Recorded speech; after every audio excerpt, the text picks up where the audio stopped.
November, Greg stopped by my office to compliment me on a presentation that I had delivered to the Bureau of Transportation Planning here at MDOT. And while he was there, he also told me a little bit about the club and asked me to come and talk for a short time and to offer some tips on how I prepare for presentations, or to talk for a minute about how I've evolved into a good speaker.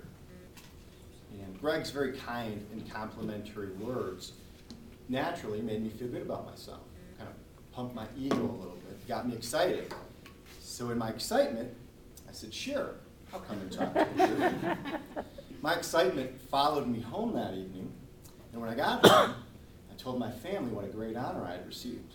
I told them that I was visited by a gentleman from a club whose very existence is centered on helping people become more effective communicators.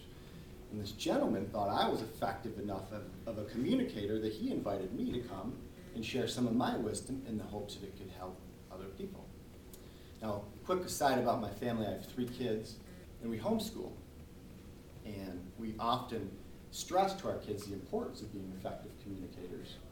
So much so that up until a few years ago, whenever we had co-ops at our house, which is where other families come and they learn together with our kids, we would require our kids to take turns speaking in front of one another. So I've had the opportunity on occasion when I was home to witness this and see my kids actually get up on our fireplace landing in front of 10 or 12 of their friends, a few homeschool moms, and talk for a few minutes about toys or pets or even the Pittsburgh Steelers. So my kids know and have experienced the joy and maybe the anxiety often associated with speaking in front of other people. Now, when I told them about Greg's visit and his invitation, my 2 daughters, who are 8 and 13, they're kind of the rejoice with those who rejoice type people. They were as excited as I was. My son, who's also 13, he's more of a deep thinker. He just sat there with kind of one eyebrow raised. He's got this talent for raising one eyebrow when he's deep in thought. And after my daughter settled down a little bit, my son spoke up and said, Dad, speaking in front of people is stressful. It's hard work. I don't see how you being asked to do this is an honor. And then it hit me. What was I thinking? It is hard work, and it is stressful. And I needed a 13-year-old to remind me of that. To make matters worse, I'm here to talk about a subject that I'm clearly not an expert. I very much wish I had some magic potion that I could pass around that could make us all more effective communicators. Wish I had a magic potion that was street legal, anyways, that I could pass around to help us be more at ease when we stand in front of groups of people. But there's really nothing magical about the formula that I use. Melissa hit on it. Organization and practice. In fact, I saw those tips on the Toastmaster website when I looked earlier. And the reason those tips are on the Toastmaster website is because they work. I don't need to tell you guys about that. You all know that. All of my prepared speeches start with an outline and end with me practicing from start to finish until I'm comfortable enough with what I want to share that I can share it with people. I do think, however, that there is one ingredient missing from the list of tips on the Toastmaster website. That ingredient is fun. Good old-fashioned fun. Where does fun fit into the mix?